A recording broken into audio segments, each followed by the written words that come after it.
Bom dia a todos, aos nobres vereadores, cumprimento na pessoa do presidente Ranulfo, a população aqui interessada, engajada no tema, até porque nós estamos num ano importante, né, para o município, para os demais municípios do Brasil, que é o ano das eleições de 2024, na majoritária e nas eleições para os vereadores, né? Meu nome é Celso Negrão, eu sou especialista em Direito Público, fui assessor especial da Assembleia Legislativa por 12 anos, trabalho nessa área desde 2004 e vim trazer um pouco de minha experiência, né, principalmente do que vamos se deparar nesse ano de 2024, principalmente com o sentimento da Justiça Eleitoral, porque a Justiça Eleitoral ela é muito movida, viu, vereadores, pelo sentimento. O que é que hoje quer pauta hoje no Brasil a nível de disputa eleitoral? Como é que o tribunal vê essas mudanças? Como é que o tribunal vai entender essa nova dinâmica, né, das eleições? E também, aproveitando o tema dinâmica aqui, eu queria só deixar claro aqui como é que nosso trabalho em relação a esse tipo de oficina, dizer que não é um monólogo, né? Só eu falo, não. Eu gosto muito também da colaboração dos senhores, ficar à vontade para qualquer momento sinalizar, a gente vai abrir o espaço, fazer um bate-papo, uma troca de informações, tirar as dúvidas, que aqui é mais um roteiro, né, que a gente vai seguir, mas vocês fiquem à vontade para fazer qualquer tipo de abordagem, viu? Então vamos dar início aqui. Vou passar aqui onde é que passa aqui? Eu sou um pouco... Bom, viu, presidente? Esse tema, as eleições de 2024, ela vai seguir basicamente uma estrutura da eleição anterior. Vocês que estão na cadeira, que passaram pelo pleito eleitoral de 2020, vão encontrar uma base já de legislação, entendeu? Que não teve muita mudança, mas algumas vão repercutir agora em 2024. O TSE, ele se reuniu e dentro da data limite, editou 12 resoluções que vão incidir nessa eleição de 2024. E aí eu fiz um resumo dessas principais alterações do TSE para 2024. Bom, entre 2020 e 2024 tiveram 3 leis importantes que vão agora implicar nesse pleito, né? A Lei 14.192 de 2021, a Lei 14.208 de 2021 também e a Lei 14.211/21. E aí eu fiz alguns apontamentos. Bom, como eu falei lá atrás, aqui a gente vai tratar o sentimento da Justiça Eleitoral em relação a essa eleição. E aí a gente vai fazer um paralelo ao que houve na eleição para a presidência, né, 2022. Que vocês podem rememorar que foi uma eleição tida como muito combate, quer dizer, muita disseminação de notícias chamadas fake news. Então, o TSE, com base nessa experiência de 2022, quis firmar um entendimento, e aí tem passado essa imagem, de que não vai tolerar nenhum tipo de fake news, de disseminação, inclusive com responsabilização das empresas, as provedoras de internet, também passam a ser corresponsáveis nesse pleito de 2024. Então, esse é o sentimento principal do TSE, que não haja disseminação de fake news. E aí essa Lei 14.192, ela fala isso, que institui o crime de divulgar, no período de campanha eleitoral, fatos inverídicos sobre partidos ou candidatos para exercer influência no eleitorado. Se caso envolver menosprezo ou discriminação à mulher ou à sua cor, raça ou etnia, há agravante. Ou seja, agora a fake news não só vai ter repercussão também na campanha, não. Ela vai também ser enquadrada na tipificação penal, ou seja, vai ser configurado como crime a disseminação de fake news. Então, a norma também tornou expresso que não será tolerada a propaganda eleitoral que deprecia a condição da mulher ou estimula sua discriminação. O que o cidadão aqui, ele já saiu, né, falou sobre a questão da representatividade, né? O TSE tem esse sentimento, ele quer mais efetividade, mais representatividade feminina. Então, ele quer que ela tenha condições de disputar o pleito em igualdade com os demais candidatos. Então, para prevenir... Opa, saiu aí, né? Então, assim, para prevenir, reprimir e combater a violência política contra a mulher, essa lei prevê ainda a pena de 1 ano a 4 anos de reclusão, nos casos de assédio, constrangimento, humilhação, perseguição ou ameaça, por qualquer meio a candidata ou detentora de mandato eletivo, assim como na hipótese de menosprezo à mulher, à sua cor, raça ou etnia. Se a vítima for gestante, pessoa com deficiência ou tiver mais de 60 anos, a pena é maior. Então, esse é o principal aspecto que o TSE vai abordar na questão da fake news e na questão da descriminalização da mulher em sua campanha. Pode passar? A questão das federações partidárias. Os senhores não tiveram impacto ainda na eleição de 2020, porque ela foi implementada em 2021, mas a eleição para o Congresso já teve essa incidência das federações, né? Essas federações, na verdade, ela é um teste que foi feito, o legislador federal, ele quis fazer um teste em relação à questão de fusão de partidos, né? Nós, como todos sabem, nós somos um país que tem inúmeros partidos, né? A gente vê a campanha, o debate eleitoral americano, se polariza entre democratas e republicanos. No Brasil, não. São mais de 50 partidos. Então, de acordo com a necessidade, às vezes, articulações políticas, os partidos tendem a fazer fusões. E aí, o legislador entendeu que, olha, o requisito de fusão é muito mais complexo. Então, é possível vocês fundirem os partidos para somente atuarem durante 4 anos, que nada mais é o que chamamos de federações partidárias. São as junções de partidos que irão agir como se fosse um partido só durante 4 anos. Se aquele partido sair da federação, ele, pelo tempo restante, ele é obrigado a ficar 4 anos. Mas se ele quiser sair da federação, o que acontece? O tempo dele remanescente, que falta daqueles 4 anos da formalização da federação, conta para ele fica sem receber o seu fundo partidário. Então, essa é a principal característica das federações partidárias. No mais, era como se fosse um partido só. Sim.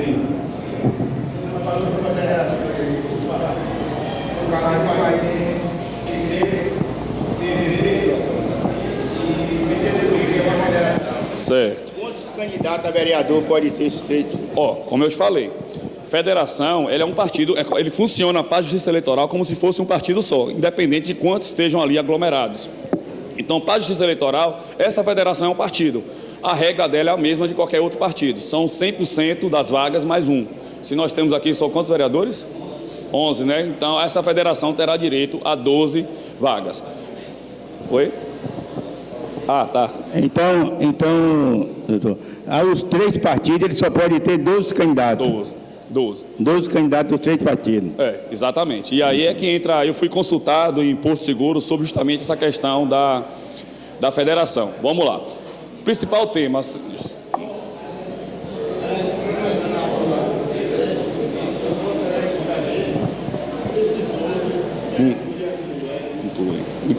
Inclui. Com as mulheres. São aquela regra dos 30%. Na verdade, a gente fala assim, mulheres 30%, já é uma discriminação, né? Não é.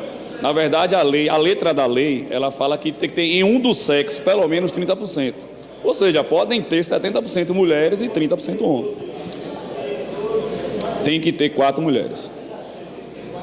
4 mulheres. 30%. Pelo menos, ou 4% de um do sexo, né? Ou 4 homens e 8 mulheres, ou 4 mulheres e 8 homens, né?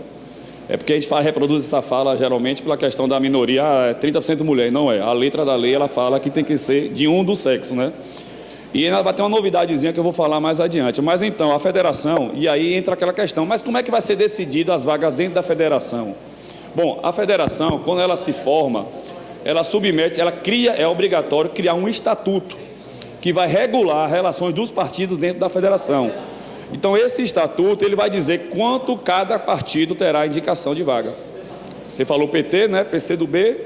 Aqui é PCdoB, Partido Verde e PV. E PT. E aí, o estatuto dessa federação vai dizer quanto cada partido terá direito a indicar para concorrer à eleição. Entendeu? A Justiça, ela dá essa autonomia para as federações, para elas se organizarem, inclusive decidir sobre a questão dessa representatividade dos 30% a 70%, viu?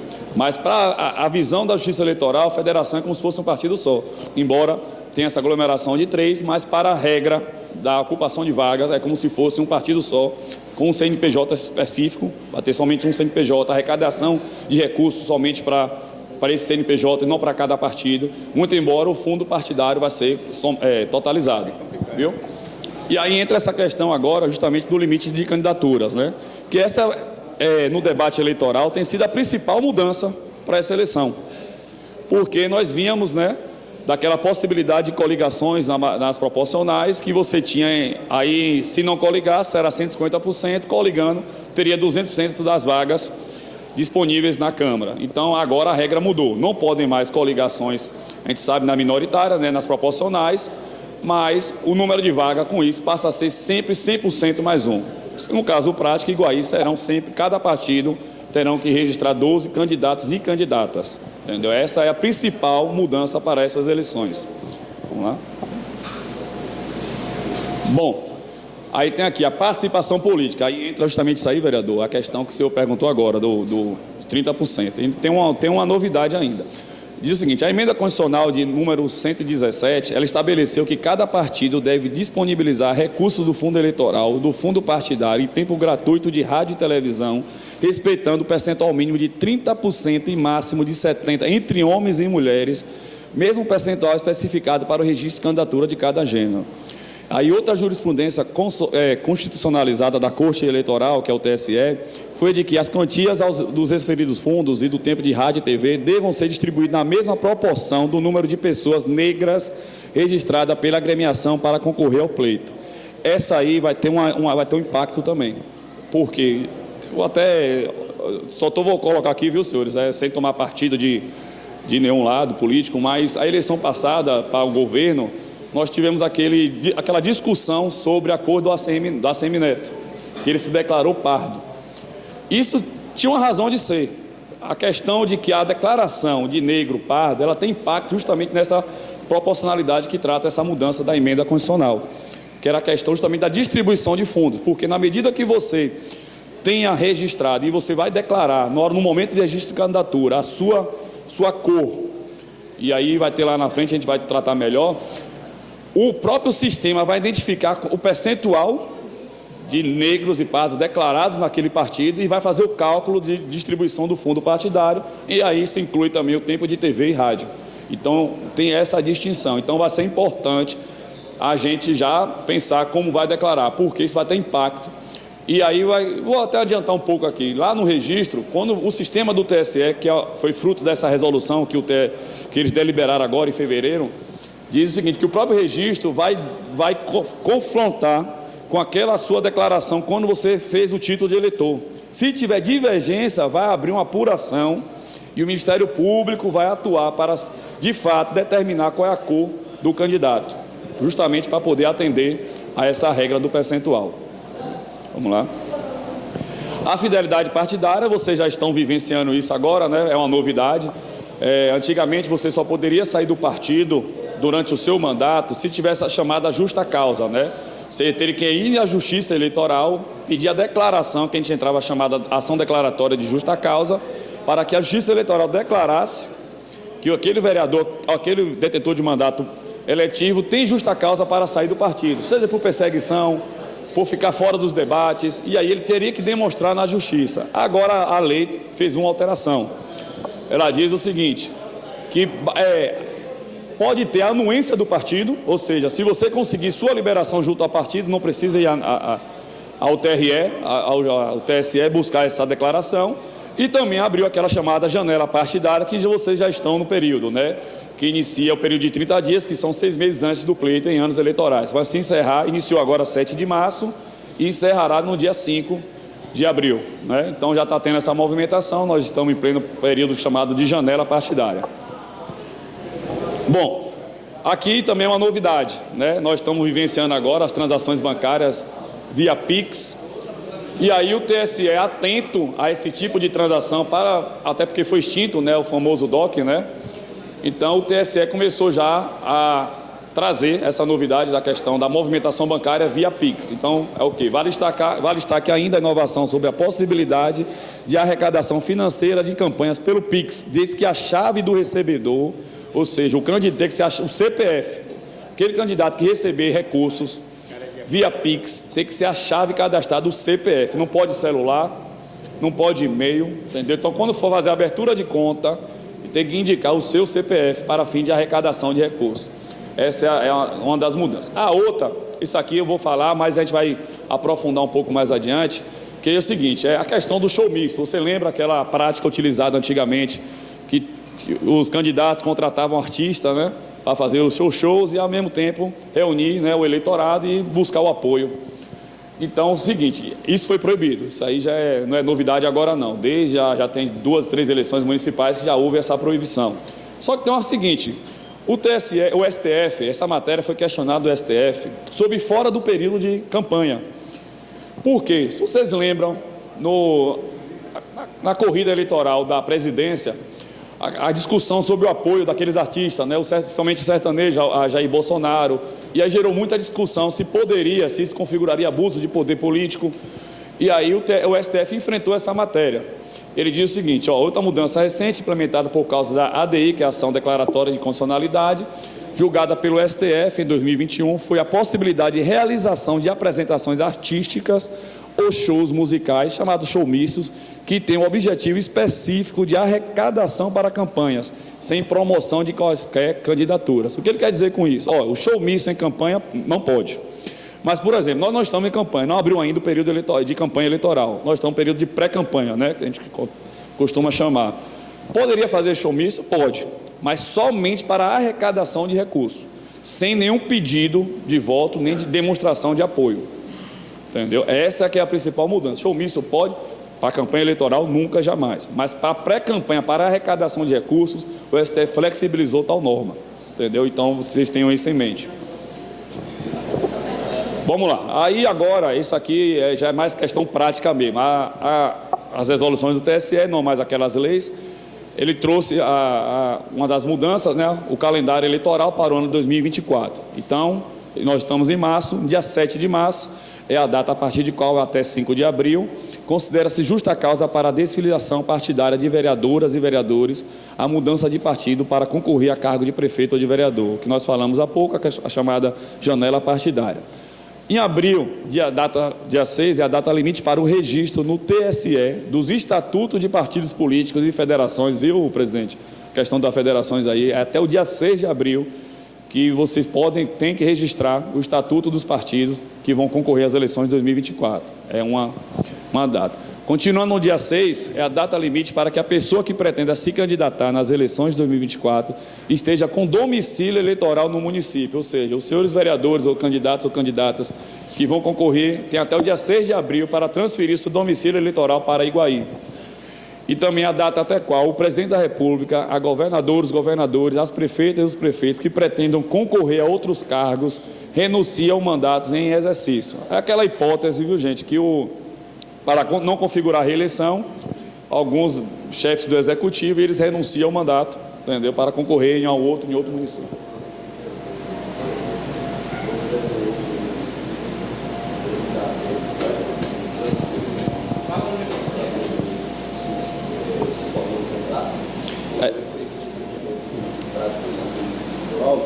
Você fala, ele já é detentor de mandato eletivo ou não?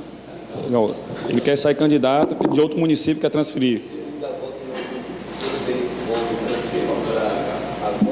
Tem, até aquela data, dia 6 de abril. Vamos lá, vou falar aqui, o caso prático, foi em Bicuí. Ele é eleitor de Bicuí e ele quer transferir o título dele se ainda há data, né? Estou dando um exemplo. Diz assim, até o dia 6 de abril ele tem que estar registrado o título dele no domicílio eleitoral para o qual vai concorrer. É 6 de abril, essa é a regra. Vamos lá. Pois não.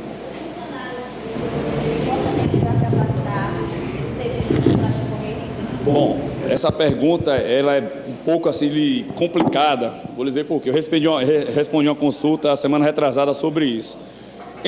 Nós temos uma tabela de desincompatibilização, né? E aí tem os prazos lá de 3, 4, 6 meses. Aí, para isso, eu preciso saber qual é a função que a pessoa exerce, por quê? Por exemplo, o servidor, geralmente o prazo são de 3 meses, a regra. Mas tem situações que ele pode ter que ser ampliada. Por exemplo, que trate com recursos financeiros, assessor de do Congresso Nacional tem um outro prazo. Então, eu preciso saber qual é o cargo para enquadrar nessa tabela. Diretor escolar. Diretor escolar são 3 meses. 3 meses. Vamos lá. 8 de abril é o último dia para que eleitoras e eleitoras no Brasil que não possuem, isso aqui serve para os senhores, né, também, não só candidatos, que não possuem cadastro biométrico na Justiça Eleitoral, solicitem operações de alistamento, transferência e revisão pelo serviço de autoatendimento eleitoral na internet. Porque o TSE, ele disponibilizou em seu aplicativo, chamado e-título, né, a possibilidade de você, o eleitor, no caso, tirar o título via esse aplicativo, transferir, fazer todas as solicitações via esse aplicativo. Então, até o dia 8 de abril é o último prazo para fazer essa requisição somente via internet. Pessoa física, o prazo é um pouco maior. fisicamente, ou seja, se dirigir ao fórum, o prazo é outro. Dia 9 é o último dia para que o órgão de direção nacional do partido político ou da federação que pretenda participar, viu, presidente, fazer publicar no Diário da União as hipóteses de omissão do estatuto, as normas para escolha e substituição de candidatos e candidatas e para a formação de coligações. Ou seja, se tiver omissão no estatuto, lembra que eu falei que o prazo é até dia 6 para ele registrar. Mas vamos lá. O estatuto é quem diz as regras dos partidos, né? Como é que vão se dar as convenções e a escolha dos seus candidatos. Se por acaso for ficar constatada uma omissão naquele estatuto, o prazo é até o dia 9, que é o último dia para ele preencher essa lacuna legislativa e publicar no Diário Oficial da União. Viu?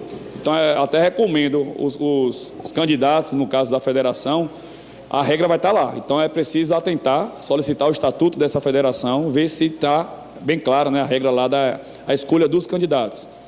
Porque, ó, eu vou até antecipar um assunto aqui. Tem uma situação, viu, os vereadores, que me consultou um candidato que ele já é vereador no município de Porto Seguro. E o partido foi para a mão de um inimigo. E ele não queria sair porque ele entende que dentro daquele partido ele atinge o quociente para se eleger. Só que ele perguntou, eu tenho garantia de sair candidato? Eu disse que não.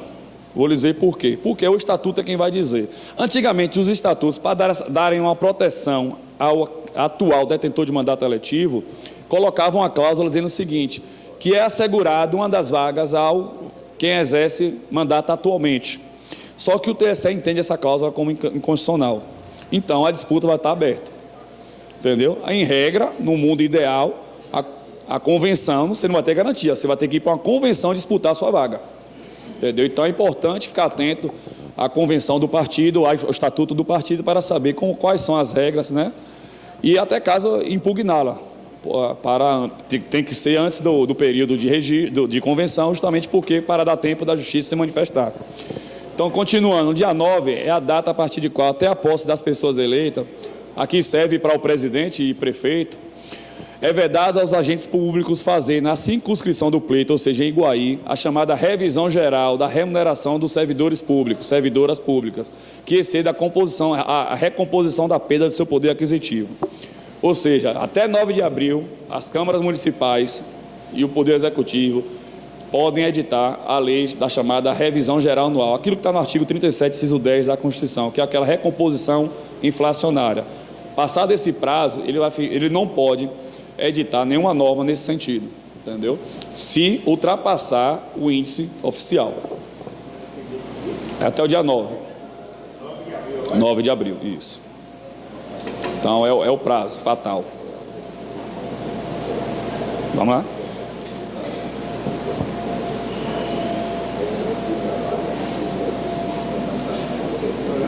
Tem.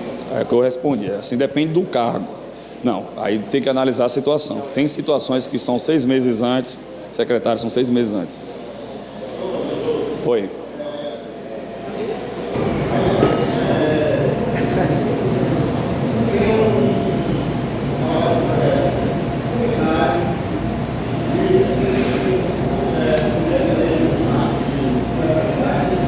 Tem que ter mulher?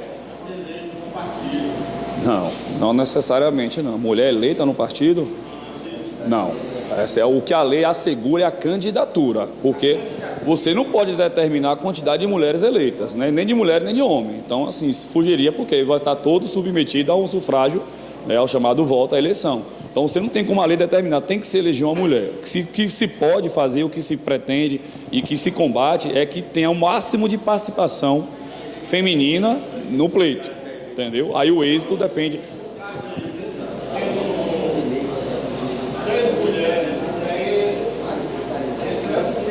Só, não é isso? Ó, vamos lá. 6 mulheres, né? Seriam mais 6 homens concorrendo. É. Então, são 12 candidatos. Então, assim, pronto, isso aí está dentro da regra do mínimo 30% de ambos os sexos, né? Então, vamos lá. E dentro desses 6, bom, aí é a eleição, gente. As mulheres têm que superar, entendeu? A quantidade de votos para estar na lista da classificação. Não, eu ia falar. E se ultrapassar a metade?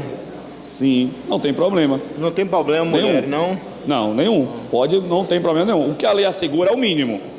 Entendeu? É o mínimo. Ou seja, vamos lá. A regra aqui em Iguaí, sendo bem prático. aqui em Guaí, tem que ter, são ou 4 homens ou 4 mulheres, no mínimo em cada grupo, cada partido.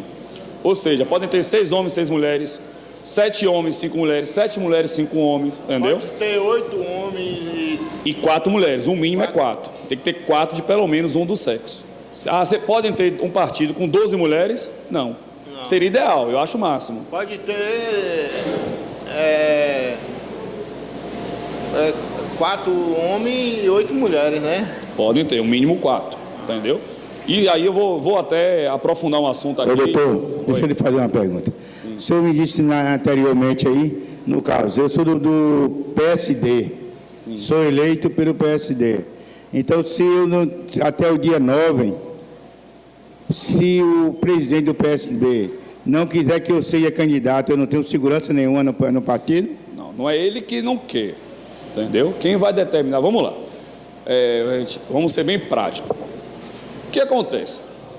Como é que a lei idealiza que ocorra a escolha de candidatura? Vai ter uma assembleia, que é a chamada convenção, em que lá vai ter uma eleição interna para decidir quem são os candidatos. Essa é a idealização da lei. Mas a gente sabe que, na prática, as convenções são meramente homologatórias, ou seja, o pessoal já sabe quem vão ser candidatos, até pela dificuldade. Uma das maiores críticas dessa nova composição de número de candidatos é justamente isso, dificultou a formação dos candidatos. Quando era 150%, você tinha as coligações, era muito mais fácil vocês se reunirem para lançarem o número de candidatos ideal. Agora, por exemplo, vocês são 12, ficou muito mais difícil a composição, somente quando entra as mulheres. Então vamos lá. Então, no ideal é que na convenção, e aí o TSE pede, agora vocês vão ter prazo para juntar a ata, entendeu? E a tendência é que essas convenções sejam filmadas, viu? Eu já estou preparando o espírito dos senhores, que a justiça quer que demonstre que de fato houve aquela escolha dos candidatos, entendeu? Então vamos lá. Olha, o que você pode fazer? Olha, teve a eleição, na convenção, teve a escolha deliberada? Não. Foi homologatório? Vamos lá, você denuncia que aquele presidente do seu partido não realizou efetivamente a deliberação em convenção. E aí tem que ser apurado, porque o que acontece? Se apurar que houve fraude na escolha dos candidatos, aqueles nomes, aquela ata, ela é invalidada e a justiça manda fazer uma nova, se tiver o tempo hábil, né, no período de eleição, para que se faça uma nova convenção, e aí a substitui os candidatos. Então, assim, o que está dizendo, não há garantia. Em tese, você tem que ir para a sua convenção e se garantir no voto a sua escolha. Entendeu? Não tem como garantir. Se um presidente chegar e declarar você é candidato antes da convenção, ele vai estar cometendo um indício de que, entendeu? Há um direcionamento. Então, não é o ideal. E o que eu quero falar, a questão, viu, vereador? É a questão das mulheres e chamar muita atenção, somente aos senhores que são articuladores políticos, né, vamos dizer assim, que vão ajudar na composição, é a questão da configuração da candidata laranja. Isso aí já deu um indício de problema na passada. Vocês viram aí, vários municípios tiveram decisões de cassação de toda a chapa. Caçou todo mundo. Caçou todo mundo, porque configurou aquela candidatura feminina como chamada candidata laranja, ou seja, somente para atingir esse limite de o índice de 30%. No caso aqui, vamos lá, 4 vagas. O que acontecia? Vamos lá, eu sou advogado e me deparei com alguns processos desses. Era claro e evidente que estava consignada a fraude, porque na medida que você lança uma candidata feminina naquela chapa, e ela está pedindo voto em rede social para outro candidato, e ela sequer votou nela mesma. Teve candidata que teve 0 votos. Não sequer fez nenhum gasto de recurso. Entendeu? Obviamente a Justiça Eleitoral, e aí acertadamente, entendeu que é fraude. Como é que você, de fato, é candidato, porque a lei quer que você seja candidata. E aí eu volto a dizer, não lhe obriga a ser eleita. Não existe garantia de eleição, mas ele quer garantir a sua candidatura. Nesse aspecto aí, a pessoa tem que, de fato, sair candidata. Ela tem que pedir voto, ela tem que fazer movimentação, tem que fazer gastos de recursos do fundo partidário, entendeu? Ela não pode jamais, ela pode até não querer ser eleita, ela tem direito também. Eu quero participar do pleito, mas eu não quero ser eleita, não quero fazer parte, mas quero estar ali. Mas ela tem que, pelo menos, entendeu? Fazer que a gente fala, atuação política de candidatura. Ela tem que atuar como candidata. Como é que ela pode ser candidata pedindo voto para terceiro, sem registro, nem ela votar nela mesma? Aí eu até brinco, né? Eu cheguei para um vereador e falei, olha, pede para ela votar, arrumar 10 pessoas para votar nela. 10 votos. Ah, mas esses votos poderiam vir para outro pro candidato. Mas não adianta ela não conseguir registrar lá nenhum voto e a chapa toda cair. Até porque aqueles 10 votos vão entrar no somatório do quociente. Pois não. Essa lei é só para as mulheres ou para homens? Para homem também. A lei, como eu falei mais cedo, a lei não faz distinção entre mulher e homem. O que ela assegura é o mínimo para um dos sexos. Ou seja, tem que ter pelo menos ou 30% homem ou 30% mulher. É que nós, na prática, pela dificuldade da participação feminina, a gente já vai no automático, né? 30% mulher, não é? Por exemplo, caso prático, nós temos o Partido da Mulher. Sabem disso, né? Elas não podem aqui, igual aí, registrar 12 candidatos. Mas elas podem registrar 8 mulheres. O partido, os votos são anulados, a chapa toda cai. Aí tem que fazer um novo cálculo, entendeu? E aí a nova distribuição de vagas. Teve casos já na Bahia, foram diversos municípios.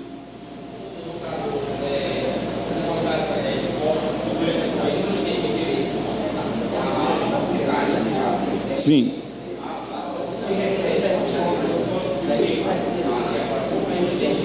Certo. A lei assegura pelo menos 30% dos candidatos de um dos sexos. Entendeu? Ou seja, aqui em Guaí, são 12 vagas. Tem que ter pelo menos 4 de um dos sexos. Ou seja, não pode ter um partido somente de homens, nem somente mulheres. Entendeu? Nem 10 homens, nem 2 mulheres, nem 10 mulheres, 2 homens. Tem que ter pelo menos 4 de um dos sexos. Ou seja, 4 mulheres ou 4 homens naquela. Doutor? Não, a lei não tem garantia de participação com base na etnia, nem na cor, nem nada. O que ela diz é o seguinte: em você se registrando como negro, entendeu? Você tem direito a um fundo partidário, garantia sobre, por exemplo, são 12, né? Você tem 2 candidatos negros, declaradamente negros. Nós temos aí o quê? 20%. Então, 20% daquele fundo partidário tem que ser destinado para a campanha daqueles candidatos registrados como negros, entendeu? 20% do recurso do partido tem que ser para aquele candidato. Agora, tem que ter negro, tem que ter mínimo de negros no partido, não. Entendeu? Doutor, só para um esclarecimento aqui, a pergunta do vereador Ico Gomes, Sim. a respeito das mulheres, elas vão ter as cotas, mas não assegurada a vaga aqui dentro, elas terão que superar a votação dos homens. Exatamente. Correto? A lei é clara, ela fala o seguinte: olha, a lei garante o mínimo de candidatas. Sim. Eleita jamais. Não. Entendeu? Até porque, aí é o que eu falo, a mulher tem que superar. E aí a lei ela faz também mecanismos para ter uma maior participação da mulher, tempo de rádio, tempo de TV, justamente para que ela possa ter uma maior participação de campanha e aí sim tentar superar. Mas não tem garantia de eleição nenhuma. Pois não.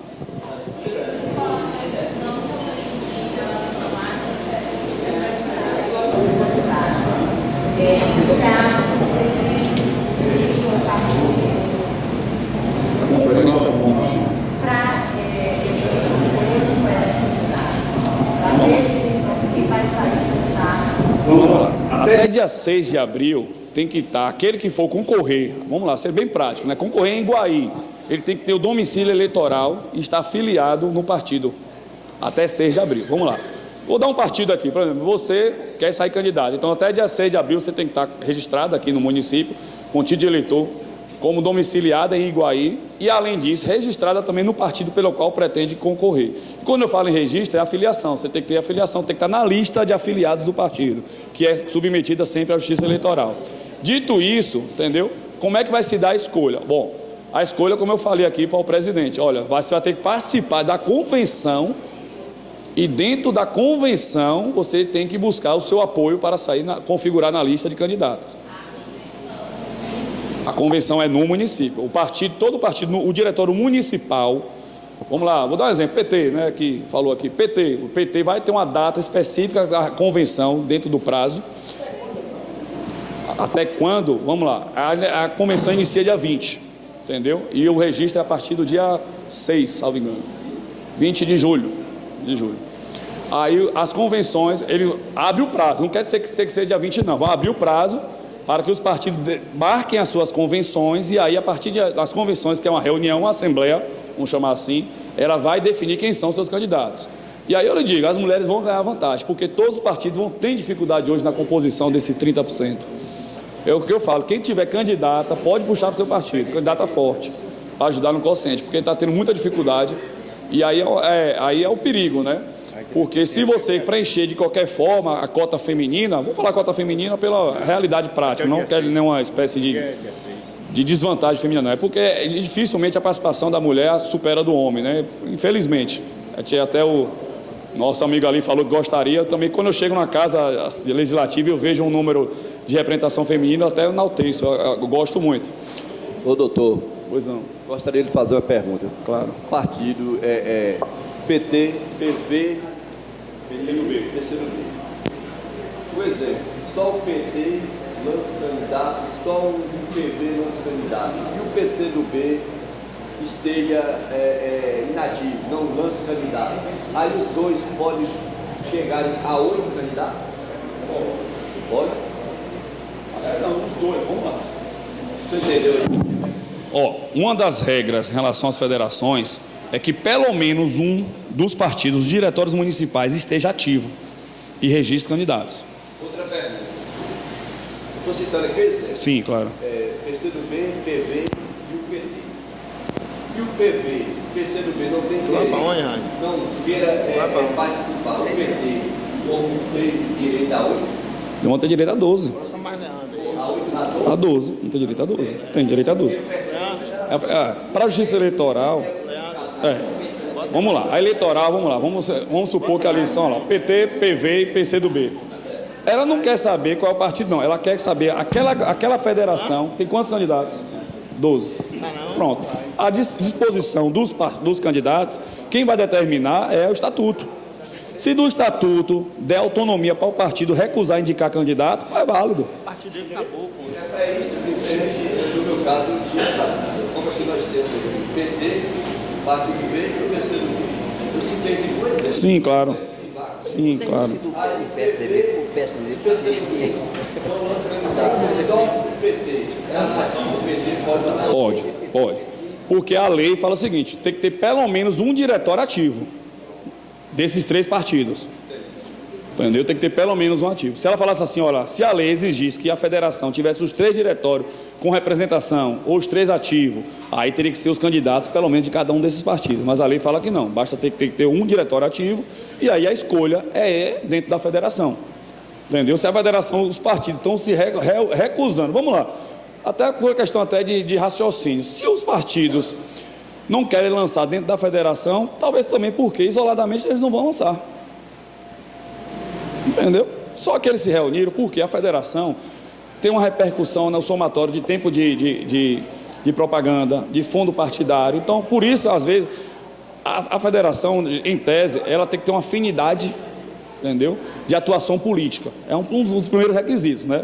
Você não vai admitir um PP federando com o PT. Então, tem que ter um alinhamento político. É o principal princípio. O segundo é que ele se auto-organize, entendeu? E aí, se dentro dessa auto-organização, eu falo assim, ó, para mim é mais interessante eu estar ali distribuindo minha cota para fazer aquela federação que vai atuar no Congresso como se fosse, ou na Câmara, como se fosse um partido só, até prefeito de bancada. Isso até tem repercussão. A federação, ela atua no Congresso, na Câmara, como se fosse um partido, como se fosse uma bancada. Então, se os partidos renunciarem e vão lançar candidatos, entendeu? É porque também, isoladamente, assim, eles não vão fazer. Então, para a justiça, pouco importa. O que é interessante é que vocês, da federação, se organizem e decidam. Exatamente. Doutor, vou fazer uma pergunta aqui ao senhor. Quero que você responda, principalmente para os novos, né, pré-candidatos que estão chegando aí, porque existe no cenário nacional o que se comenta muito sobre o fundo partidário. Sim. Fundo partidário. Só que, às vezes, tem muitos candidatos a vereadores que, às vezes, saem candidato esperando que vai receber aquele fundo partidário do vereador. Em cidade pequena como Iguaí, ou como outras cidades pequenas, como aconteceu na eleição passada, teve muitos partidos aí que não recebeu, né, Léo? Outro partido de Leandro ali, de Rádio Velho, e outros não receberam o fundo porque só recebia o partido que tivesse o candidato a prefeito. Eu, na realidade, eu tenho 9 mandatos de vereador, eu nunca vi um acordo de fundo partidário nenhum. Até hoje, nunca recebi um centavo. Entendeu? Na minha conta, mesmo na minha conta da campanha, nunca foi depositado R$1 na minha conta de campanha dos fundos partidários. Eu queria que o senhor explicasse muito bem sobre esse fundo, quem é que tem direito e quem é que não tem. Você disse aqui hoje que tiver uma pessoa negra, né, um candidato negro no partido, tem direito a 20% Não, depende. daquele do fundo que foi para aquele partido. Eu queria que o senhor explicasse, Vamos lá. deixasse mais claro aí para a gente, principalmente por novos candidatos, né, saber o que acontece, para depois o cara vai para um partido, porque eu vou ter fundo, porque eu vou ter aquilo, sei lá, não tem nada, e aí fica a coisa difícil, entendeu? Vamos lá, só corrigindo, 20% eu dei o exemplo de 2, né? Porque é calculado em cima do total. Se tiverem 3 negros, o percentual aumenta. Então, isso não é fixo, não, 20%, entendeu? É em cima do registrado em relação ao número de candidatos. Essa questão do fundo, eu sou um advogado que eu costumo dizer que, com muito orgulho de ser municipalista. Quero dizer com isso, eu tenho minha veia, corre, paixão pelo direito municipal, pela Câmara Municipal, pelo Poder Executivo. E eu sempre compro briga justamente por essa classe. Isso repercute também no fundo partidário. Você fala assim, nunca vi. E eu lhe digo que se eu fizer uma pergunta para 100 vereadores ou candidatos ao pleito municipal, 90% nunca tiveram acesso a fundo partidário. É uma triste realidade. Por exemplo, por que eu falo isso? Porque eu advoguei para um candidato a deputado estadual, que eu não vou citar nome, que claramente, do ponto de vista jurídico, ele estava inelegível. E eu questionei ele, rapaz, para que você quer entrar com essa ação? Por que você quer entrar para ser candidato? Ele falou assim, porque eu quero ter direito ao fundo partidário, porque o partido prometeu a ele que ele ia ter tantos mil, ele sabendo que não ia sair candidato, mas ele ia ter acesso ao recurso, foi um acordo que ele fez. Para você entender que a realidade já é diferente, né? Eu estou falando que município, a maioria dos vereadores aqui não tiveram acesso, mas candidatos inelegíveis na esfera estadual tem. Claramente. Por que eu quero dizer isso? Porque quem decide, infelizmente, é o partido. É o partido quem vai fazer a distribuição. O que a lei fala, como é que funciona o fundo partidário? O TSE, ele vai fazer o cálculo com base no número de candidatos, com base na cadeira do Congresso, entendeu? Aí vai fazer o cálculo de tempo de propaganda, com o recurso do fundo partidário, entendeu? E aí, com base nisso, ele vai publicar quanto cada partido vai ter para o Brasil todo. Aí vai lá, o Diretório Nacional do... Vou dizer um partido, pelo amor de Deus, só um exemplo, viu, gente? Não se apegue ao trecho, não. PP, PSD. Pronto, aí o PP vai estar lá 10 milhões para a eleição de 2024, federal. Estadual, 5 milhões. Aí o Diretório Estadual vai fazer a distribuição dentro dos seus candidatos nos municípios. Ora, esse dinheiro vai chegar para alguém. Agora, quem vai dizer, infelizmente, é o Diretório. Talvez você não tenha recebido porque o dinheiro foi para outro candidato, com certeza, do seu partido. Essa é a realidade. Oi? O dinheiro vem. É porque é um dinheiro que já é federal. Você lembra que sempre daquele debate sobre o Congresso aumentou o fundo eleitoral. Esse dinheiro tem. 6 bilhões, 5 bilhões. Esse dinheiro tem. Ele vai descendo. Só que ele é mitigado. Até chegar em Iguaí, talvez ele tenha secado antes. Foi para outro lugar.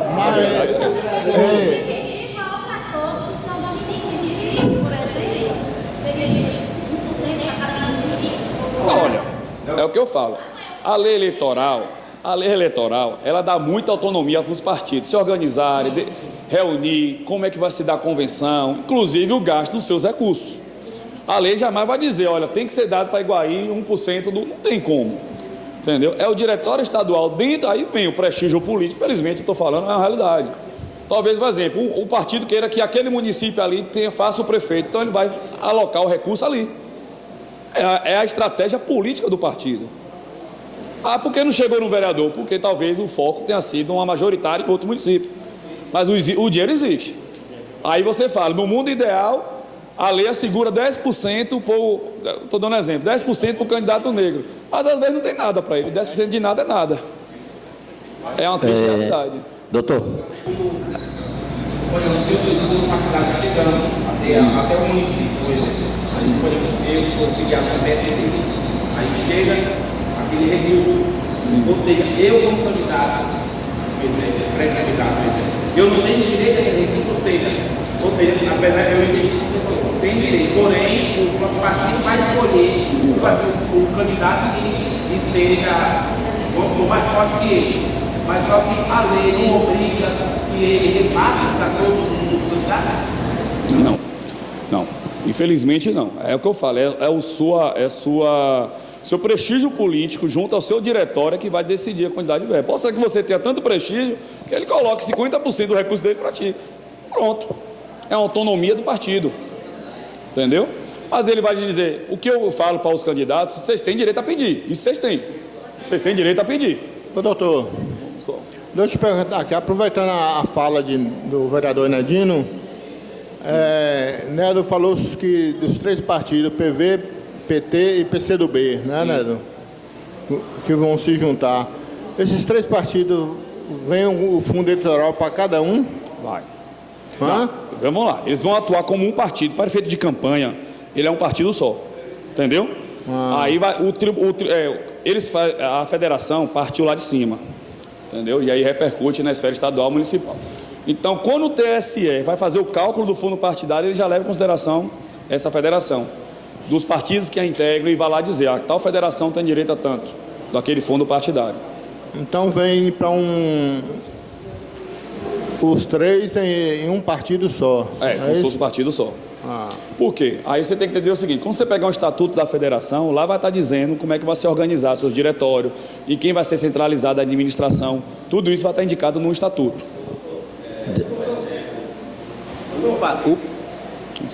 Até para... Pode. Sim. Pegando esse gancho da federação, o senhor falou sobre o coeficiente partidário. Sim. Nessa confederação, 12 candidatos, qual é o coeficiente para eleger um? Já vem direto do partido essa quantidade? Ou é pelo eleitorado municipal? Eu vou lhe dizer assim, até assim, a ponto prático, eu não sei lhe dizer. Vou lhe dizer por quê. Porque é uma questão variável, depende quantidade de número de votos válidos. Entendeu? Então a gente vai ver até lá na frente a questão do quociente eleitoral. Que isso eu não posso lhe dizer, é tanto. Eu posso dizer o seguinte, que na prática, nós quando vamos fazer um cálculo, e aí serve até para os senhores na composição, a gente consegue botar 10% do último quociente eleitoral. Vamos supor que para eleger um vereador tem que ter 5 mil votos válidos, o quociente seja 5 mil. Então a gente fala, olha, trabalhe nessa eleição com mais 10%. Só que tem um porém. Nessa eleição agora, essa regra talvez não seja uma boa base. Vou dizer por quê. Porque saiu o último censo do IBGE. Teve locais que aumentou o eleitorado em 30%, então não vou aplicar o 10%. Entendeu? Então assim, não dá para saber. Mas é dali para cima. Nosso eleitorado, 21 mil, vota média 13 mil. 13 mil votos válidos, né? Isso, na eleição passada. Aí você vai dividir 13 mil por 12, vai dar o quê? 13 mil por 12? 1.000 e alguma coisa, né? 1.000 e fração. E aí você vai... Doutor, é por 12 ou por 11 vaga? Oi? Desculpa, por 11. Tem que dividir por 11. Por 11. Aqui são 11, né? Você estava falando 12 candidatos, são 11. Obrigado, presidente. Você vai dividir 21 mil, 13 mil por 11. Quase 21 mil. Aí vai ter o quociente, vai ter 1.000 e fração, ou seja, cada partido ou a federação que atingir aquele quociente tem direito a uma vaga. E depois a gente vai chegar até no cálculo de sobra, eu vou explicar porque é importante isso. Então não dá para ele determinar agora. Doutor. Pegando o mesmo gancho de Urivaldo, assim, em relação a uma federação, tem 3 partidos, não é isso? Sim. Aí, para ser eleito, algum partido tem algum privilégio ou é quem tiver maior quantidade de votos, dos 3, independente de partido? Maior quantidade de votos. Independente de partido. Como eu falei, o estatuto, ou a federação, ele é um partido só. Tenham sempre isso em mente. A federação PT, PCdoB e IPV, desculpa, é um partido só. Eles vão ter 12 candidatos. Se a federação garantir 3 vagas, são os 3 primeiros, independente do partido. Não vai olhar, tem que ser um de cada, não. Tem que ser o mais votado do PT, nem o do PV e nem o do... Lembre-se, é a mesma regra, como se fosse um partido. Como é a regra do partido, os mais votados, até preencher as vagas. Se aquele partido teve 5 cadeiras, são os 5 primeiros. Se a federação tem direito a 5 cadeiras, são os 5 primeiros, dependente do partido. Para o senhor. Se põe, eu estou no partido, registrei, tudo direitinho. Sim. Tem 12 amigos junto comigo concorrendo às eleições, né? Naquele partido que eu estou. Se depois de registrado um deles desistir, interfere os demais, não? Não, aí vai ter um prazo da substituição, a gente vai ver mais na frente. Aí o que acontece? Ele pode até, se ele desistir dentro do prazo, Aí o juiz vai despachar para que aquele partido...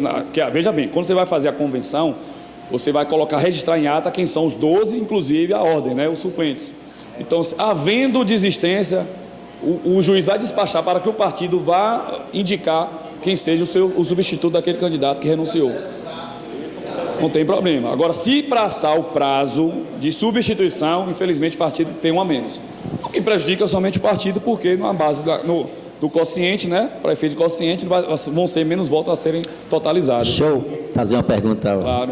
Doutor. Veja bem, pelo andar que eu estou percebendo aí, dessa questão de poderio demais a um partido, mesmo na coligação, eu acho que é para acabar com a maioria de tanto partido.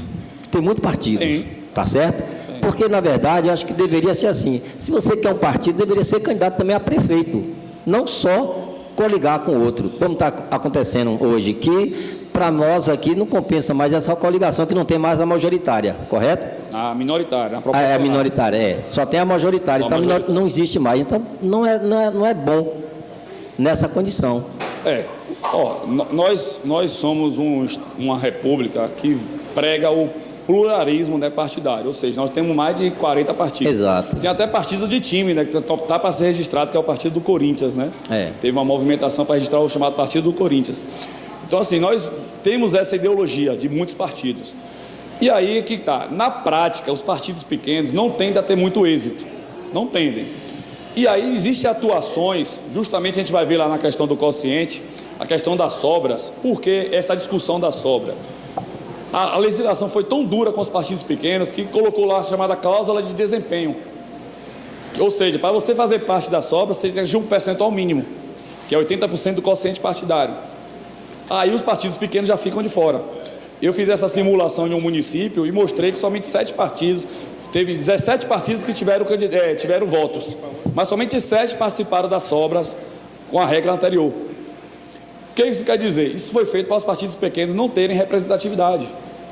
Isso é fato, entendeu? Justamente hoje a conjuntura é nesse sentido.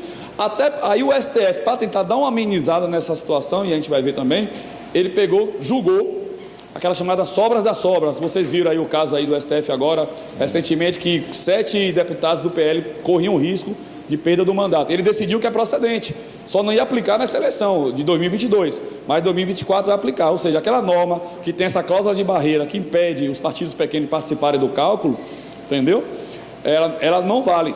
Não vai ter esse impedimento, ela vai ter os partidos pequenos vão participar das chamadas sobras da sobra, que é a terceira rodada da distribuição das vagas. Eu vou explicar mais. Então, assim, tem essa ideologia mesmo. Só para tirar mais uma dúvida, na questão desse partido pequeno, vamos colocar assim, ele pode sair candidato sem o executivo, no caso só mesmo para a vereança? Pode, né? Monta a equipe dele com 12 candidatos? Pode. Independente. Não tem vinculação nenhuma, não. Que talvez até melhor para vocês aí, pré-candidato, e até para a gente também. Agora, na prática, muitos partidos pequenos tendem a coligar na majoritária, sim, né? Justamente para fazer parte, demonstrar, né, o apoio político desde já.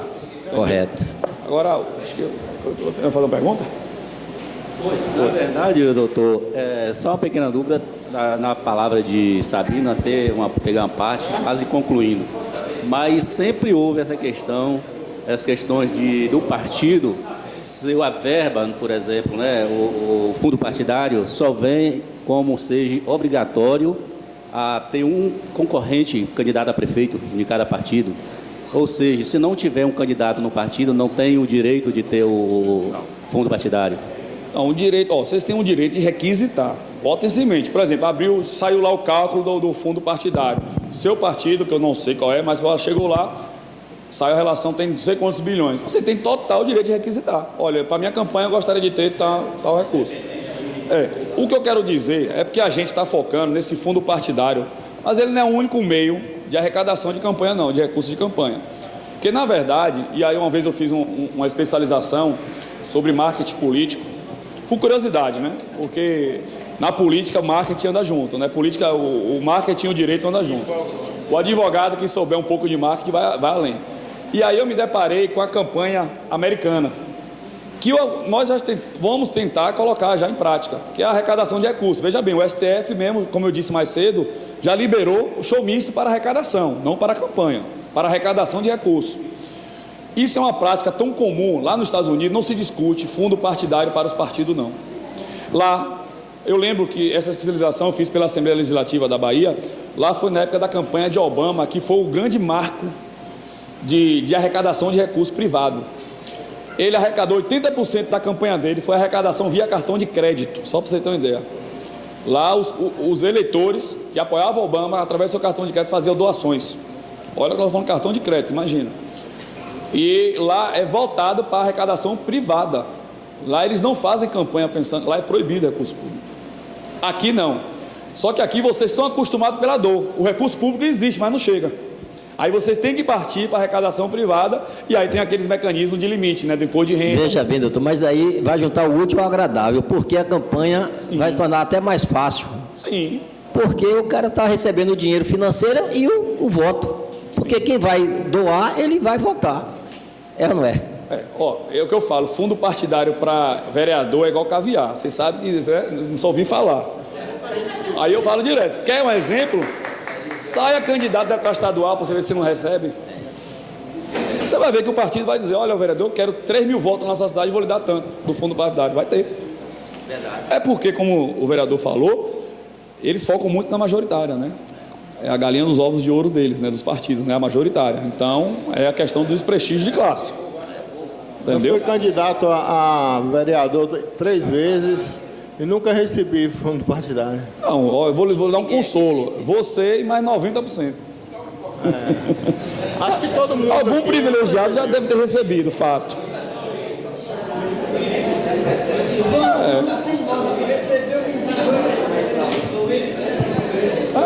Não, olha, eu vou lhe ajudar falando aqui do marketing, né? Toda vez que um eleitor for falar dessa questão do vocês têm fundo partidário, você fala, acesse lá o site do Prestação de Contas do TSE, que vai estar disponível para qualquer cidadão. Você vai ver lá quanto a sua campanha recebeu. Tá simples. É simples. Alô? Eu acho, inclusive, que se de fato tivesse essa distribuição melhor do fundo partidário, talvez até as próprias mulheres, ao movimentar, porque ela vai precisar movimentar. A mulher, por exemplo, vamos lá, candidato ou nem mesmo candidato, o fundo partidário pode chegar e comprar um carro. Não é a prestação de conta dele, é regular, é rejeitada. Então não adianta nada, ainda é obrigado a devolver. O que vai acontecer? Se você quando entra o dinheiro do fundo partidário lá para candidato, ela vai ter que gastar com santinho, ela vai ter que movimentar, fazer jingle, então ela vai começar a gastar. No que ela vai gastar, ela vai fazer campanha. Ela vai deixar de ser laranja, concorda? Então ela vai ter que devolver o dinheiro. Se ela quiser continuar na situação de laranja, ela devolve o dinheiro. Pois é, é o que eu digo, se tivesse na prática, até impulsionaria, entendeu? As mulheres e os demais candidatos até saírem, até obterem mais votos. Deixa eu te falar aqui, voltando, saindo do fundo partidário aí, o partido que lançar mulheres para compor a chapa e essas mulheres não correrem atrás de voto, o que aconteceu em Iguaí? No meio da campanha, eu posso denunciar o partido e quebrar a coligação? Bom, no meio não. Vou dizer por que não. Uhum. Vamos lá. Aí eu gosto de advogar, pensando sempre no outro lado. Se eu me deparo com a denúncia de vou chamar de candidato, né? Que lá você vai estar como candidato, não vereador. Se um candidato denuncia uma candidata do meu partido e chega essa denúncia para mim, eu vou dizer, olha, eu tenho mais 20 dias de campanha, mais 5 dias de campanha, ela vai ser candidata.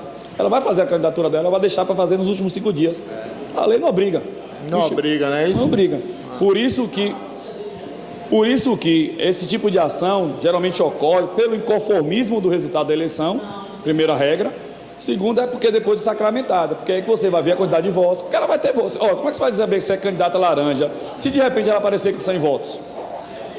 E se aparecer 8, 10 votos? Aí você tem indícios. Aí é o seguinte, todo candidato nessa eleição, ele tem um papel importante. Ele serve como se fosse um Ministério Público.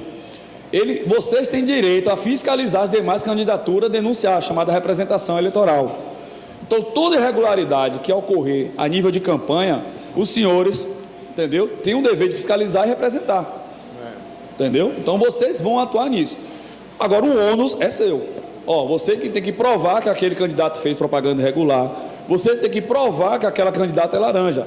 E aí, o que acontece? Você vai analisar a rede social, minha amiga aqui vai ser candidata, né? Pronto. Mas você vai na rede social dela, vê ela pedindo um voto para outro. Aí você faz o quê? Printa. Já é. Aí você tem essa prova, você ganha essa prova. Ah, mas ela teve 8 votos. Ela teve 8 votos como disfarce. Porque no final de contas ela fez campanha para terceiro. Prejudica o partido. O partido todo tem os seus votos considerados nulos. Doutor, só vou tirar uma dúvida aqui, Sim. que não é minha, mas eu vou passar para os demais. É a respeito dessa questão de escolha de partido, porque se elege um pouco o voto porque aquele partido é fraco. Não existe isso. É o coeficiente. É o coeficiente. Correto? Porque muitas pessoas, eu vou lá porque eu tenho 100 votos e eu acabo sendo eleito. Não é isso. O que a legislação mudou foi para evitar aquele chamado efeito tiririca. Sim. Um partido pequeno pega uma pessoa que puxa voto. E elege 2, 3. Vamos lá, em São Paulo, 1 milhão de votos, e teve um segundo, ele atingiu 3 vagas, arrastou com ele um deputado estadual que teve 200 votos. Sim. Entendeu? Então, o que aconteceu? É por isso que veio aquela cláusula de desempenho. Falou, não, meu amigo, você pode estar até tendo tiririca, aí vai ter direito a 3 vagas, mas os demais candidatos têm que ter pelo menos 10%, é o primeiro requisito. Se é 1 milhão o quociente eleitoral, ele tem que ter 100 mil votos. Sim. Quando foi ver, o cara tinha 100, então não entrava ninguém. Aí aquelas 2 vagas do partido é que vai para a sobra. É por isso que vem aquela questão da sobra, depois da sobra, da sobra. É porque hoje tem uma cláusula de desempenho, justamente para evitar isso. Aí é uma crítica, muitos falam que isso também é uma forma de travar e quebrar as pernas dos partidos pequenos. Ô, doutor, isso aí foi importante, viu, para todos que são candidatos aí, porque às vezes fica aqui fazendo partido de Ney Miranda, elegeu com 300 e poucos votos, porque teve 10 candidatos lá e tal, elegeu. Aí perdeu Yuri com 508 aqui no meu partido. Sim. Então, se partido de Leandro, ele tiver 1000 votos e os outros não atingir os 10%, aí ele não se elege, entendeu? Não se elege. Mesmo ele batendo o coeficiente, ele não se elege. Ele pode até entrar, mas já naquela sobra da sobra. E essa sobra da sobra é arriscado para quem teve muito voto. Depois eu vou lhe dizer por quê. Vamos lá. O primeiro requisito, que eu fiz essa simulação num outro município e falei, olha, os seus vereadores, é um município maior, lá são 17 candidatos, falei, vocês, para ter garantia de que vão entrar, seja pelo quociente, seja pela sobra, vocês têm que ter 1000 votos. Mas, aí ele, não, mas o quociente, lembre-se dos 10%, vocês vão, aí lá o município, o eleitorado aumentou, eu fiz o cálculo, tem que ter 1000 votos. Porque às vezes não adianta, você, por exemplo, se tiver todo partido tem um bom quociente eleitoral e garantir 3 vagas, mas nenhum dos candidatos tiverem 10%, eles não entram na primeira rodada. Eles não entram. Ô, doutor. Então vamos lá, qual foi o quociente aqui da última eleição? Foi 1000? 1.100 e pouco. Foi? 1.100 e pouco, quase 1.200.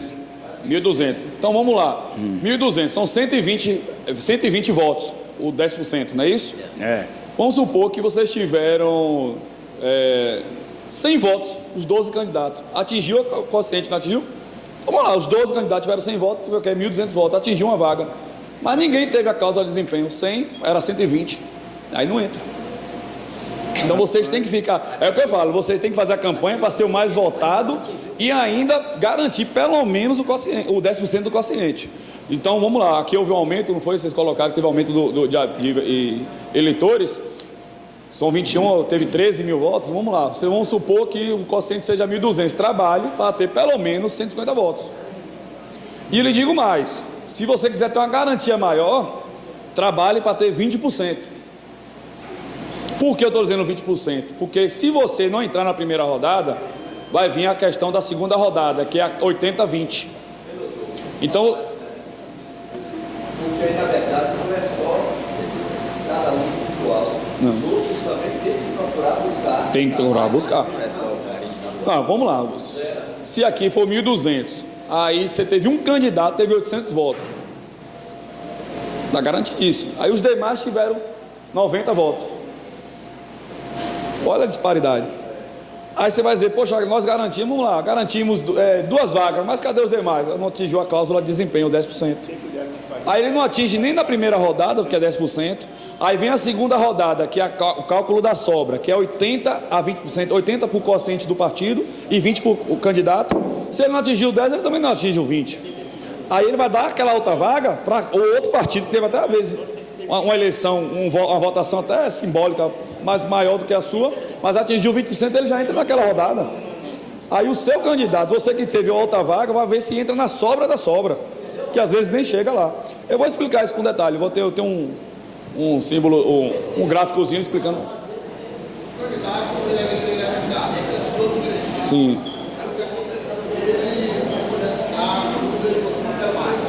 Sim. Sim. Aí ele vai e começa a pedir voto para os outros 11 candidatos. Sim. E aí agora? Não tem problema nenhum. Veja bem. O que a legislação tenta coibir e tenta incentivar é a participação do sexo feminino. Muito embora a lei fale de um dos sexos, 30%. Então, o que ela não quer é que seja essa candidata feminina como laranja. Mas ninguém parou para investigar quantos homens são laranja também. Por quê? Para a lei é o seguinte, o que a lei busca é garantir a representatividade feminina. Essa sim, entendeu? Tem que ter 30% de candidatas.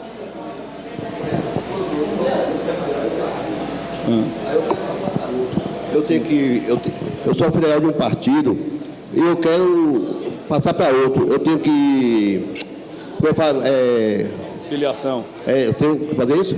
Tem. Da baixa? Você tem o prazo de desfiliação.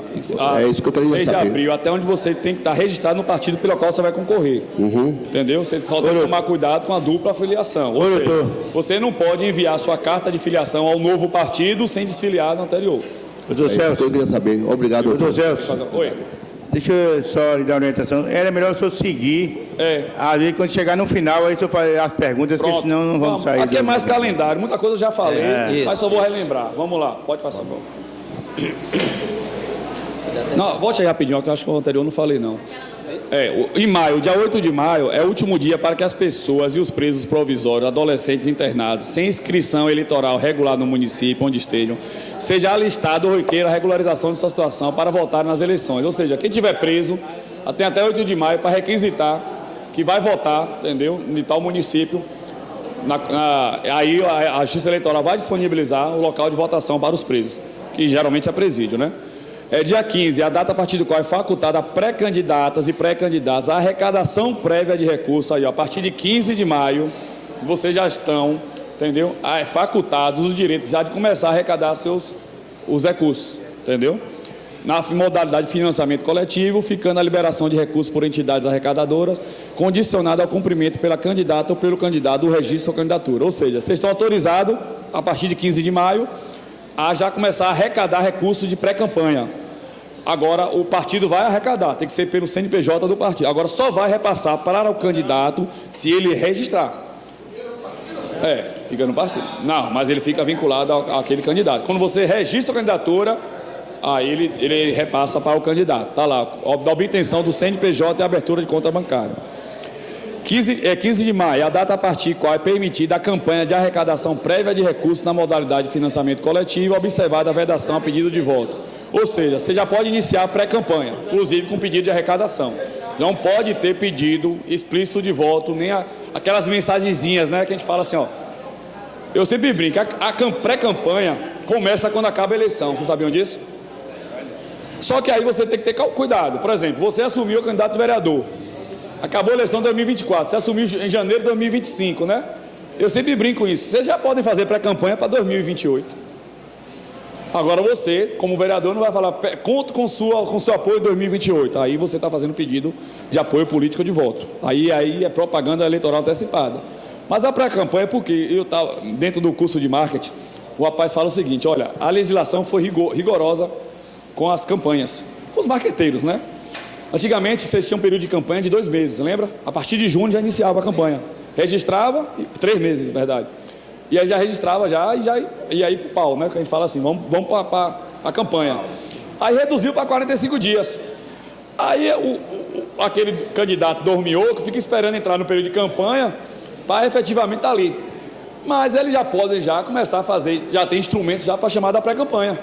Para demonstrar que ele tem condições de ser um bom político, de enaltecer suas qualidades, até críticas políticas dentro do limite, entendeu? Então ele já pode fazer a chamada pré-campanha, entendeu? O vereador, na condição de vereador, ele jamais pode utilizar prédio público para fazer campanha, mas ele pode estar enaltecendo suas qualidades. O vereador fazer a chamada demonstração, prestação de atuação política, pode, entendeu? Mas a partir de 15 de maio ele já pode oficialmente já fazer a arrecadação de recursos, viu?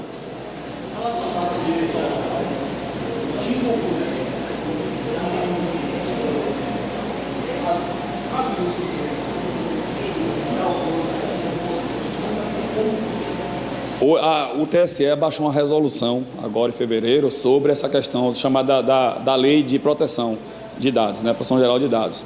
Então, ela vai assegurar a proteção e vai aplicar multa para quem utilizar indevidamente os jingles, né, imagens, senha. Eu vou até falar sobre isso aí também, nós vamos ter uma novidade muito forte.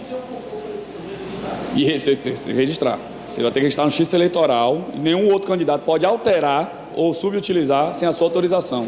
Senão ele paga a multa e é obrigado a recolher a propaganda. Viu?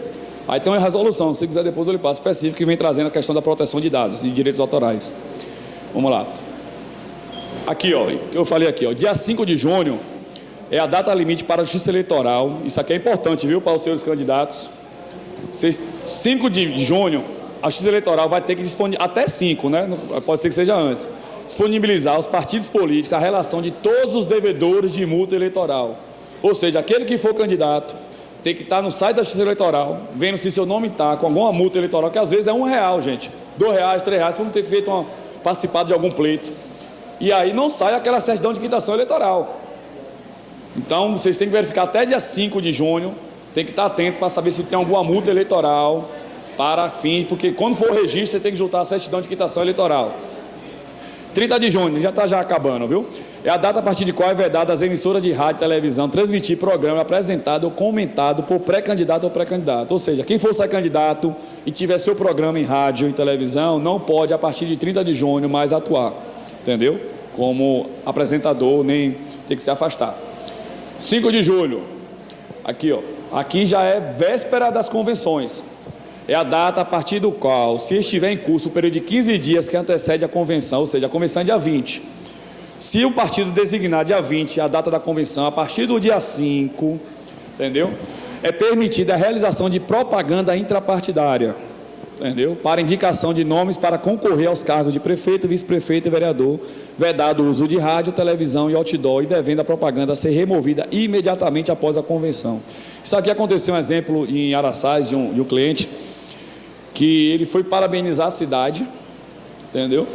Aí fez via outdoor. O outdoor é proibido em campanha, né? Mas não é proibido você parabenizar o dia da cidade, não é? E aí o que ele fez? Espertamente, o dia da cidade foi, acho que foi abril ou maio. O outdoor permaneceu lá até a convenção dele. Aí eu liguei para ele, falei, olha, tire aquele outdoor na entrada da cidade urgente. Primeiro que o aniversário da cidade já passou, tem mais 2 meses. É porque a imagem ficava, né? Então isso pega, isso é importante. E aí foi uma estratégia até nossa, você pode deixar. Mas iniciou a convenção, tire. Na medida que você já é configurado como candidato, você já tira. Porque já entra, configura já a questão da propaganda eleitoral. E aí assim foi feito. Aí foi até uma denúncia e a gente demonstrou que foi removido antes do registro de candidatura e não teve nenhuma aplicação de multa. Ou seja, vocês podem fazer, a partir dos 15 dias antes da convenção, você pode fazer sua propaganda dentro do seu partido, para que você seja escolhida como candidata. Mas lembrando que aquela propaganda que você fez, para ser escolhida em convenção, no momento que encerra a convenção, você tem que retirar imediatamente, seja em rede social ou o meio que você utilizou. Oi? Então, olha lá, o prazo assim, imediatamente após a convenção. Ou seja, se a convenção for dia 20, dia 21 você não tem que ter mais nenhum tipo de campanha intrapartidária. Dia 6 é a data a partir de qual, até a posse dos eleitos, é proibido os agentes e os agentes públicos, servidoras e servidores ou não, na circunscrição do pleito, ou seja, Iguaí, sob pena de nulidade, nomear, contratar, isso aqui é para o presidente, para o prefeito, ou por qualquer forma admitir, dispensar sem justa causa. A questão, não podem mais, a partir de 6 de julho, viu, presidente, fazer nomeações, salvo nas hipóteses previstas em lei. Vamos lá? Aqui também é outra vedação. De 6 de julho, a partir de qual até a realização das eleições são proibidas aos agentes e aos agentes públicos, servidores ou não, realizar transferência voluntária, ou seja, aquele secretário de assistência social, ação social, ficar distribuindo cestas básicas, entendeu? A partir de então, dia 6 de julho é proibido. E aí tem a exceção, com exceção de propagandas de produtos, e aí tem as exceções da lei. Aqui também, ó, dia 6 de julho, data a partir de qual os agentes públicos devem adotar as providências necessárias para que o conteúdo do sítio, que é sites, né, canais e outros meios de informação oficial, viu, presidente? Isso aqui também para os vereadores, exclua nome, slogan, símbolos e expressões. Na eleição passada, na candidatura de Jerônimo, ele era secretário de Educação, os senhores lembram, né? E aí o que aconteceu? O próprio governadoria, através da Procuradoria do Estado, recomendou que removesse todas as imagens de Jerônimo atuando como secretário de Educação no site da Secretaria de Educação ou qualquer site institucional do governo. Por quê? Por causa dessa norma. Ou seja, se tiver atuação dos vereadores no site da Câmara Municipal de Iguaí, a partir de 6 de julho tem que ser removido. Entendeu? Tem que ser, ainda que seja, naquela época, foi uma atuação institucional, beleza. Mas a partir de 6 de julho tem que ser removida todas as imagens.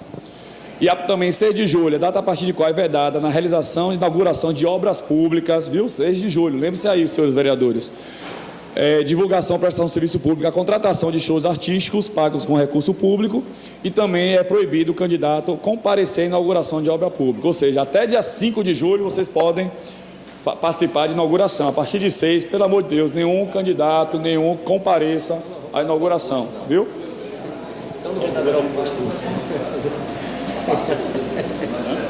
Nenhum candidato pode participar. Nenhum vereador não, serve para ela também. Você também é candidato? Pronto, tá certo. Fala pré mesmo. Tá certo. Não, tu falou tá certo. A fala é pré-candidato, né? Que é candidato é depois da convenção. Então, qualquer candidato não pode participar de nenhuma inauguração de obra pública. Não é só vereador, não. Viu? Subir palanque, não pode. Aí vocês correm o risco de caçarem o registro, né? De candidatura. 20 de julho, já chegamos já na data a partir de qual? Até 5 de agosto, foi você que perguntou, né, sobre a data da convenção. Então, 20 de julho a 5 de agosto, que são as datas designadas para a realização das convenções, né? Também a data a partir de qual os partidos políticos e as federações deverão assegurar que na data da convenção em cada município, o partido político que deseja participar das eleições tenha, aqui ó, o que eu te falei, órgão de direção constituído na circunscrição em Iguaí, devidamente anotado no Tribunal Eleitoral, de acordo com o respectivo estatuto partidário. Aqui, a federação que desejar, isso aqui é a sua pergunta, participar das eleições, conte em sua composição com ao menos um partido político, lembra que você falou que 2 estão inativos, um partido político que tenha órgão de direção que atenda ao disposto no item. Ou seja, tem que ter pelo menos um partido, com a direção ativa do município de Iguaí. Viu? Sim.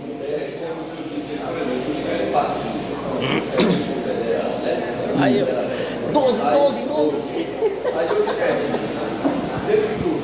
Pode colocar. Quanto? Real? Por exemplo, a gente pode colocar 100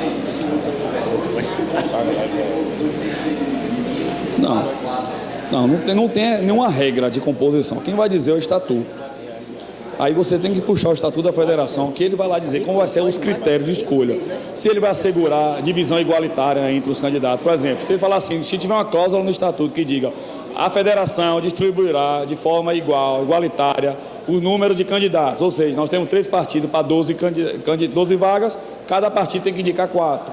E aí vai ter que deliberar como vai se dar os 30%. Então é o estatuto que vai dizer. Viu?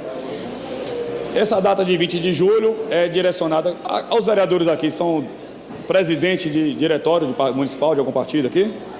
Então, aqui é mais para o partido, o qual ele vai ter que disponibilizar, transmitir via internet a lista das pessoas presentes. Aqui é que eu falei mais cedo que a tendência é que as convenções sejam filmadas, né? E aí o TSE já começou a criar mais rigor. E eu falando muito abertamente, antigamente era tudo mais fácil. Eu chegava, às vezes nem tinha convenção, só fazia ata, dava entrada, né? Mas hoje não, você vê que o que ele diz aqui, a partir de qual, observado o dia seguinte ao qual se realizou a convenção, ou seja, o dia seguinte à convenção, o partido ou federação deverá transmitir pela internet, dia seguinte, já a ata e a lista das pessoas presentes. Doutor, mas com certeza, eu não vou falar, ninguém pode, há tendência, digamos, no próprio grupo, falar assim, ó, eu vou usar o vereador Nedino, rapaz, aquele camarada, vamos tentar deixar ele fora. E nessa situação ele fica fora mesmo. Fica, mas aí ele tem meio de buscar via judicial. Ele vai mostrar que houve fraude na composição dos candidatos, que não houve a convenção, entendeu? Mas se ele, nesse caso, ele houve um convite de outro partido, ele pode... Não que já passou a janela partidária. É até 6 de abril ele tem que estar registrado. Não, naquele mesmo período, digamos que seja antes. Assim, questão de um dia. Não, ele para ir outro partido? Sim, não, sair. Não, pode não. Até 6 de abril, lembra que a janela partidária é até dia 5. Sim, dia 5. É isso? Eu digo dia 5 na escolha. Naquele dia 5 ali ele não conseguiu. Não conseguiu o quê?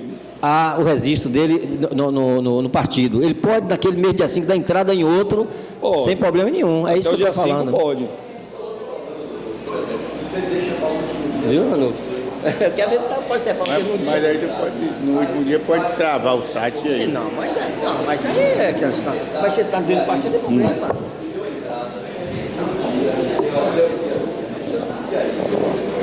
Bom, corre o risco. Não, acontece muito, acontece caso ainda de dupla filiação. Vamos lá. Aí você tem que provar algum impedimento físico, operacional do registro, que é muito difícil. Então, assim, se você já sabe, é igual a Receita Federal. O que você me falou aí, é igual. A gente sabe que o último dia de transmissão do imposto de renda é o dia que trava o sistema. Mas você não vai ser eximido da multa por conta disso, não. Entendeu? Então, qual é o conselho? Faça antes. Doutor, porque se tiver dificuldade operacional, você pode fazer por escrito no partido. O que é importante é o seguinte, vamos lá. Você não conseguiu informar o sistema, mas você tem que até 5 de abril informar o partido pelo qual você vai se filiar. Você tem que ter o protocolo, pelo menos, do partido. Você tem que ter 2 protocolos que são importantes. A desfiliação do partido anterior e a da nova filiação. O que o presidente nós estávamos discutindo aqui é a questão dessa aí de Enedino. Por exemplo, esse dia 5, tudo bem que ele não ficou no outro partido, mas o partido qual ele vai ser registrado, dando a ele aquela condição, não importa. Não importa. A questão lá do prazo, que você já está garantido pelo próprio partido que você foi. Você tem que ter o protocolo do partido. Independente se foi registrado ou não. Porque, vamos lá, vai abrir o prazo, é porque eu só selecionei aquelas datas que são importantes para os candidatos. Aí eu imaginei que alguém aqui fosse presidente do diretório, mas não é. Mas vamos lá. Mas vai abrir o prazo também do partido para enviar a sua lista. Entendeu? Dos seus filiados. Então, você vai ter seu protocolo. Se seu nome não figurar naquela lista, você vai comunicar à Justiça Eleitoral que pediu a filiação dentro do prazo. Então você vai estar coberto. Entendeu? Segue.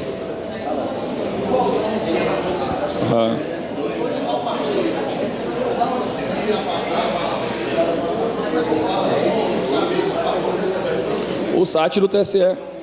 Vai ter lá, ele vai divulgar a relação dos fundos partidários de todos os partidos do Brasil. Viu? Ô, doutor Celso, outra pergunta importante aqui para os candidatos, para os pré-candidatos a vereadores, é o seguinte. Leandro tem o partido ali, né, que é o PR, né? PR. Aí ele não coliga com o PSD, eu, no caso, sou candidato a prefeito do PSD, ele não coliga, um exemplo. Aí ele não pode subir esse meu palanque, né? No caso, pode ou não. Vamos lá. Você usar palanque é questão de infração partidária. Mas a sua punição é a nível de partido. Vai configurar infidelidade partidária. Entendeu? Então, possa ser que você possa ganhar a eleição e seu partido pegue a sua vaga. Lembrando que a questão da fidelidade partidária quer mostrar o quê? Que aquela vaga, embora quem tenha sido recebido o voto tenha sido a pessoa física, a vaga é do partido. Então o partido vai ter munição para lhe punir e buscar a sua vaga. Entendeu? Então o que é que eu falo? É ao pedir autorização do partido. Entendeu? Peça autorização do partido para subir. Não coligamos, mas eu tenho interesse de apoiar tal candidato. Aí registre e pede autorização. Porque uma vez dada a autorização, ele não tem como lhe punir, porque ele a questão da justa causa. Ele não vai lhe atribuir justa causa porque você tem autorização prévia. Não indico sem essa autorização. Porque possa ser que o partido... Também possa ser que não. O partido deixa passar batido. Olha, vamos lá, o rapaz ganhou, eu não quero brigar com o prefeito. Deixa ele na base. Tem problema. Mas, do ponto de vista jurídico, não é recomendável, sem autorização.